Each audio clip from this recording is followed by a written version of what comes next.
confiance que vous nous avez faite quand on a eu notre premier contact.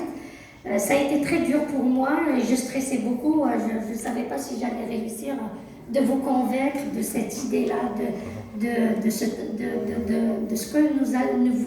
c'est-à-dire nous aimerions faire.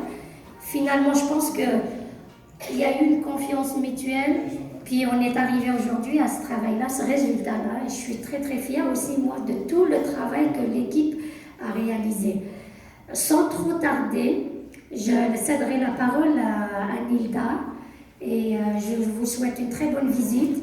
Puis ne partez pas trop tôt parce qu'il y a plein de choses qui nous attendent.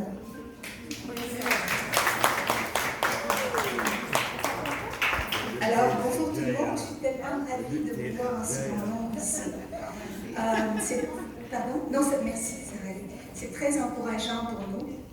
Et puis, je pense que nous allons vous offrir plein de choses, des merveilles au fur et à mesure de notre histoire ici.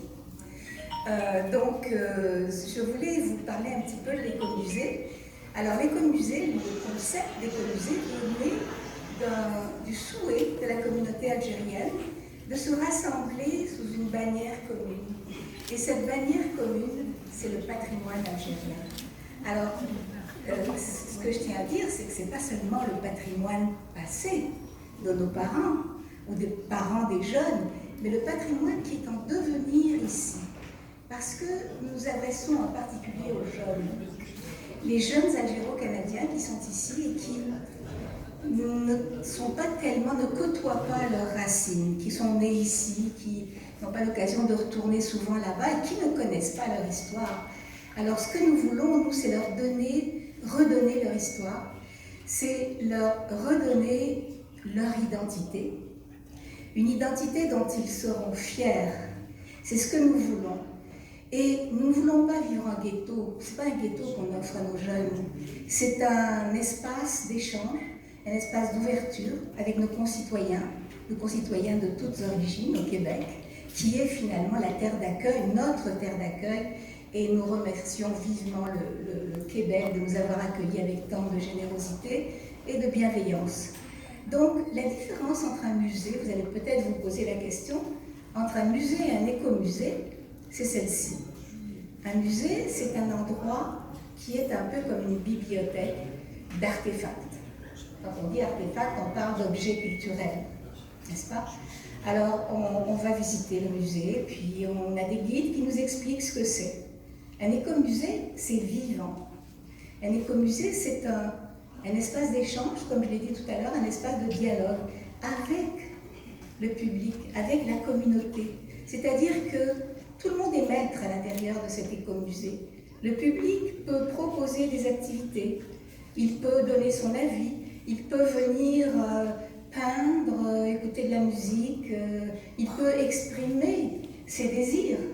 Admettons qu'il veuille, je ne sais pas moi, représenter les personnages historiques de l'Algérie, qu'on aille de Massinissa à Ibn Khaldoun et à d'autres plus récents, Katel Yassine. On peut par exemple organiser une activité avec eux pour qu'ils apprennent qui sont ces gens qui les ont précédés et qui ont fait de l'Algérie ce qu'elle est.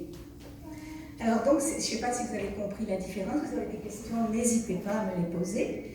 Et donc, voilà pourquoi nous avons organisé cet événement qui est un avant-goût, un aperçu de ce que vous aurez plus tard, parce que nous n'avons pas encore de local, nous en cherchons un, et j'espère bien, nous avons beaucoup d'espoir d'en avoir un.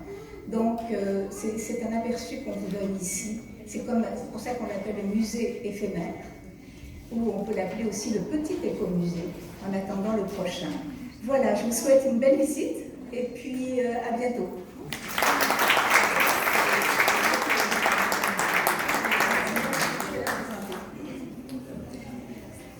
Alors, je continue un petit peu parce que je vais vous présenter la suite du programme.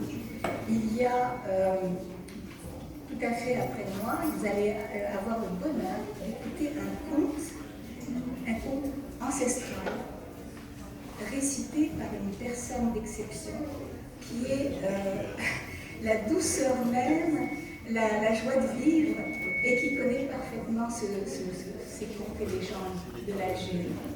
Par la suite, je ne sais pas si on peut donner le nom, Nassera, le nom du conte. C'est la vache des orphelins. La vache des orphelins, peut-être que vous connaissez. Et ce n'est pas un conte kabyle, comme on peut le croire. Il est né dans le sud de l'Algérie et il a voyagé. Donc, elle va nous raconter cela et par la suite, nous aurons une cérémonie du thé où vous allez vous régaler. Vous connaissez tous certainement le thé à la menthe, algérien ou maghrébin d'une façon générale. Elle va donc vous expliquer un peu l'historique et la façon de faire ce thé. Je vous remercie. Et il y aura aussi, je m'excuse, il y aura aussi de la musique. Donc, on a un fond musical qui va accompagner cette cérémonie-là, avec, peut-être que Ali, tu peux dire ce que c'est. Après, il y aura quelqu'un qui va faire une démonstration avec le mandoline. Bravo, bravo. Et encore merci à la Maison culturelle de Montréal-Nord pour leur hospitalité, leur générosité et leur infinie amabilité. Voilà.